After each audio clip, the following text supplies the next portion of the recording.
কক্সবাজারে অনুষ্ঠিত হলো রোহিঙ্গা ক্যাম্প ও মাদকদ্রব্য নিয়ন্ত্রণ বিষয়ক বিশেষ গুরুত্বপূর্ণ সভা। এতে যোগ দেন ৩ বাহিনীসহ police, RAB, BGB, coast guard, APBN, Ansar ও মাদকদ্রব্য নিয়ন্ত্রণ অধিদপ্তরের শীর্ষ কর্মকর্তারা। সোমবার দুপুর 12টায় স্বরাষ্ট্র এবং দুর্যোগ ব্যবস্থাপনা ও ত্রাণ উপদেষ্টা আসার পর শুরু হয় মূল আলোচনা, যেখানে প্রাধান্য পায় সীমান্ত পরিস্থিতি, রোহিঙ্গা সংকট ও মাদক পাচার। মাদকের গডফাদারদের কোনোভাবে ছাড় না দেওয়ার কথা জানান স্বরাষ্ট্র উপদেষ্টা। চাঁদাবাজদের ছাড় না দেওয়ার হুঁশিয়ারিও দেন তিনি। মব ভায়োলেন্স বন্ধের পাশাপাশি আইন নিজের হাতে তুলে না নিতে সতর্কও করেন স্বরাষ্ট্র উপদেষ্টা।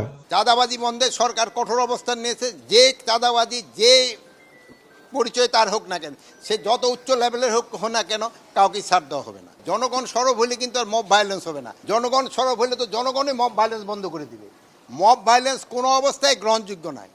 যদি কেউ কোনো কিছু করতে যায়, আইনের জন্য তারা আইন প্রয়োগকারী সংস্থার কাছে হ্যান্ড ওভার করবে। নিজের হাতে কারো আইন তুলে নেওয়ার অধিকার কারো নাই। পরে রোহিঙ্গা ক্যাম্পে যান উপদেষ্টারা, নেন খোঁজ খবর। উপদেষ্টারা জানান, রোহিঙ্গাদের প্রতি বড় দায় আছে বিশ্ব সম্প্রদায়ে। ক্যাম্পের নিরাপত্তা বাড়ানো সহ রোহিঙ্গাদের ছড়িয়ে পড়া ঠেকাতে কাঁটাতারের বেড়া মেরামত করা হবে।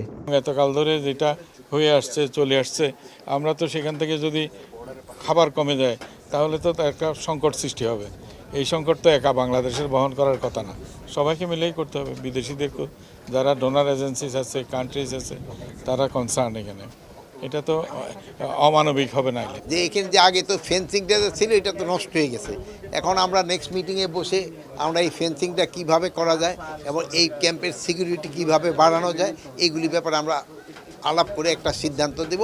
রোহিঙ্গা সংকট নিরসনে সংশ্লিষ্ট সকলকে একসঙ্গে কাজ করারও আহ্বান জানান উপদেষ্টারা। সুজাউদ্দিন রুবেল, সময় সংবাদ, কক্সবাজার।